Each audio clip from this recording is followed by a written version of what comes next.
Okay, because I don't want you guys to ever be bored. I want to talk about so many things that go inside the jacket. So here I've gone ahead and I've just printed off my minis. A lot to feature here. And just to go over the pieces so that you guys don't get lost and you have kind of a count. I did opt to go ahead and give myself a 3-panel jacket here. So this is up to you. I've given myself a side body panel, whereas this is my front and back, and you may just have a front and back, and that is a-okay. Another topic that is controversial is this piece here, and this is your back facing, your center back facing that will finish into a lining. You can have this. It is not 100% necessary in my opinion, but it can live here as well. So pieces you definitely do want to have is a front body, a back body, your front facing here, upper sleeve, under sleeve, and then I do want to talk about our collars. So we have our upper collar that we drafted Tuesday from our original template, but I want to talk about the under collar. So it is the same piece. Where this gets tricky is your under collar has got to be cut to and cut to on the bias. So while our upper collar is going to be a-okay to cut on our fold, which is going to be on the grain, our under collar we want on the bias. This just allows for a little more give, stretch, and more of a natural form around the neck. The other thing I do want to point out here, and I know we talked about this with the lapel too, is we want to undercut the under collar. So what that means is making this under collar 1/8 of an inch smaller at like the tip here. So where it's going to be sewn to connect these two pieces is along the top. So for that, you do want to undercut this by 1/8 of an inch. That just means moving that line in just a smidge so that we have really clean sewing.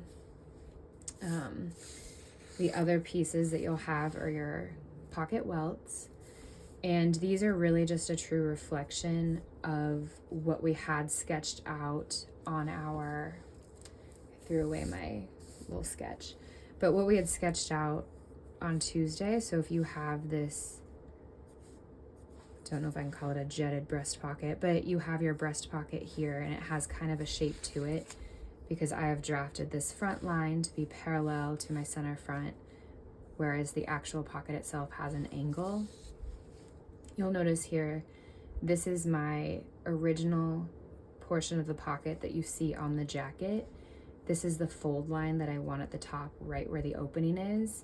And then this will finish the back side of that welt. I prefer a 1/2 inch seam allowance on all my welts. It doesn't matter what seam allowance you choose, you will be having to trim it down. So I feel better having more to trim away than not enough. So I do a 1/2 inch here, but both of these welts have been mirrored. This is my facing for the pocket bag itself. And on the body, I've just communicated my welts by using drill holes. But I do want to talk about all the crazy stuff that goes inside of a jacket, because not only do we have interfacings, we have interlinings, and we have the lining itself.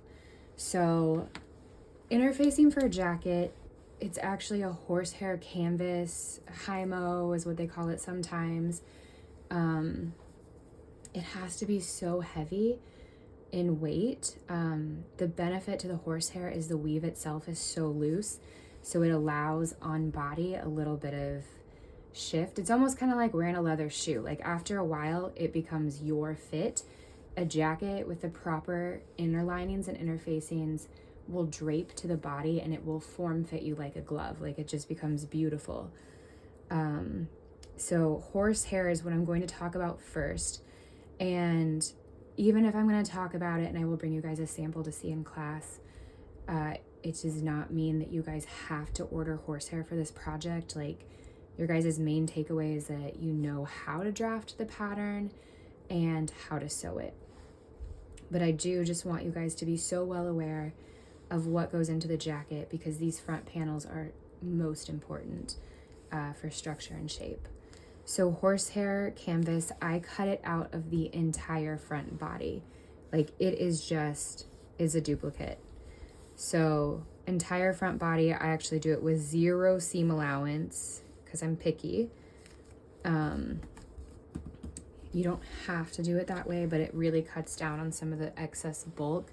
You just don't want to have too much going on in your shoulder seams and your neck, especially collar and neck. We want to keep that very clean.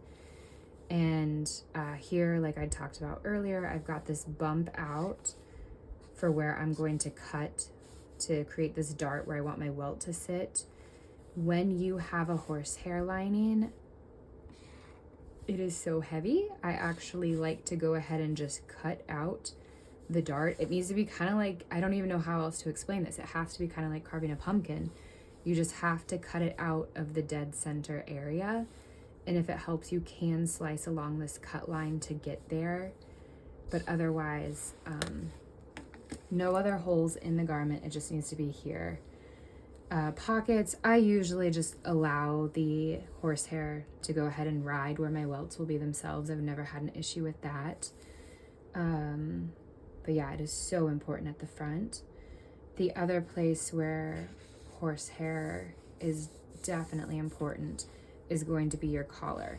So I don't put any horsehair in my upper collar. I just don't want it to be so firm that it doesn't mold to the body. But I love having it in my under collar.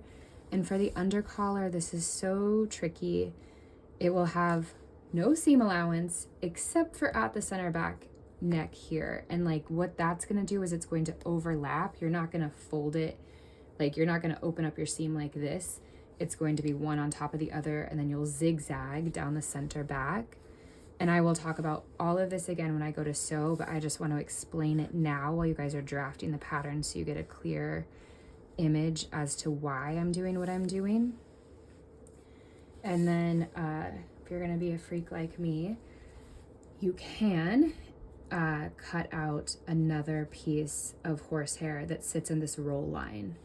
And that just, again, helps control where the collar rolls so that that shape is constant. So you'd have 2 pieces of horsehair here, the front, and then I definitely want to talk about it for hems. So it's already completed here. I actually we have a 1.5 inch hem allowance. I like to do 2 inches here. And that way when I fold up this hem allowance, I have something to catch this edge too, rather than only having to go through the main body of the material here. So I do 2 inches. And I'll do 2 inches again here at the back. The difference with the back is that you want to catch into this vent. So you're gonna have a ton of these L-shaped pattern pieces. So while this is 2 inches, this will ride the width of your vent. Same rule for the sleeves. So we've got a 1.5 inch seam hem allowance here.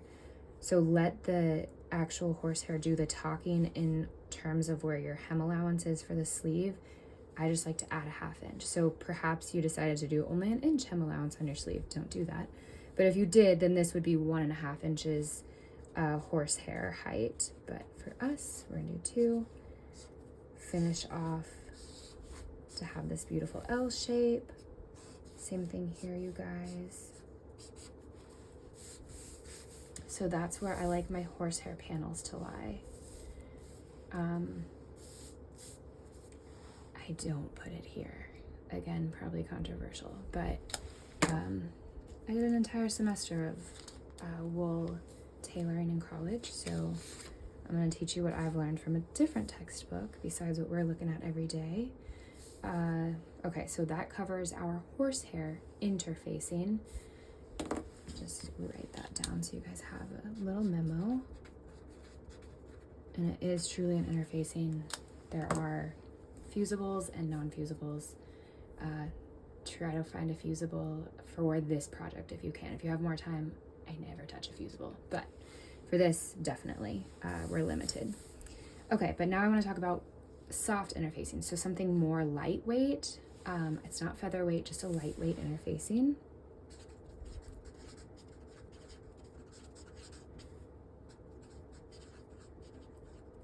show you guys where I like that to ride.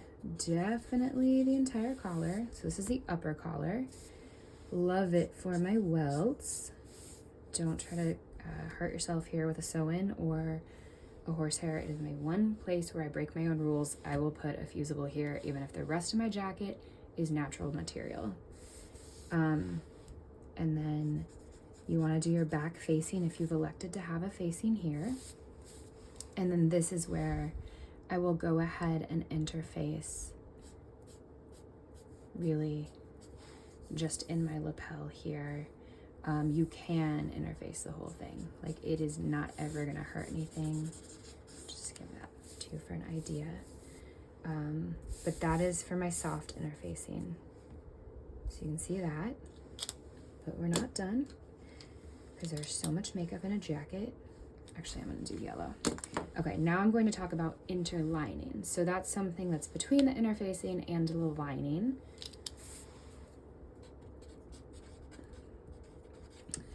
Doesn't show up super nice. So the inner lining, you guys have so many options of what you can use here. You can use a linen, you can even use a cotton muslin. I like to work with flannel, and to be honest, a lot of the time it's just scrap that I have lying around because it's your inner lining, no one's gonna see it. But the inner lining, I like to have some of it in my actual sleeve head. And again, this is not something that's commonly done, but if you were to look into textbooks for tailoring itself, you always want to have some sort of shaping in the sleeve cap itself, sleeve head here. So I do always go ahead and put some sort of muslin if I do want to keep it lightweight here, or like I said, the flannel. So just here. Oops, I totally forgot. I want you guys to have lightweight interfacing here on your facings for your pocket. Okay. And then, yeah, I do not do anything to the undersleeve, but I definitely take care of my underarm here. And everybody's body is different, but usually I like to do about 2.5, 3 inches down. And then you want this all to like marry up. So this is my armhole that will connect to the actual underarm you see here on my side panel.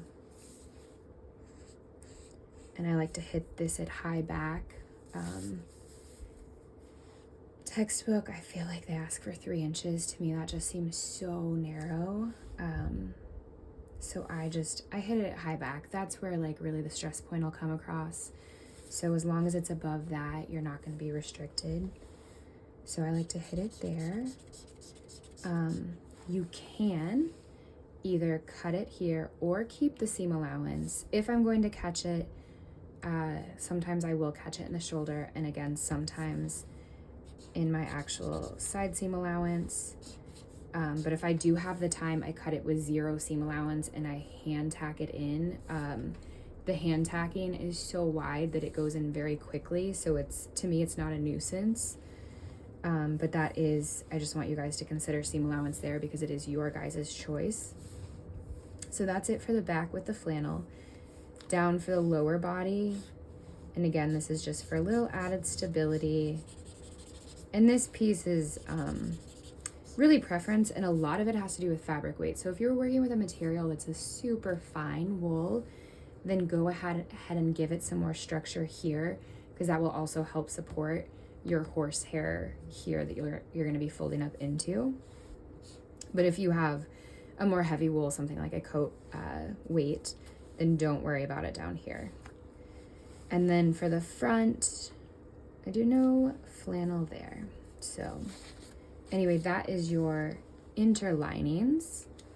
But now to the lining. Oh, hold on. Hey, Heidi. Heidi.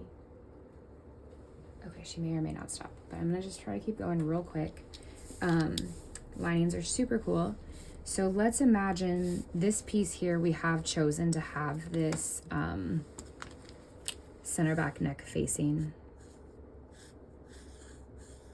And I'm just talking about this because it will change our lining. So this means that our lining will hit here. back linings. Oh my gosh. So sorry. One moment.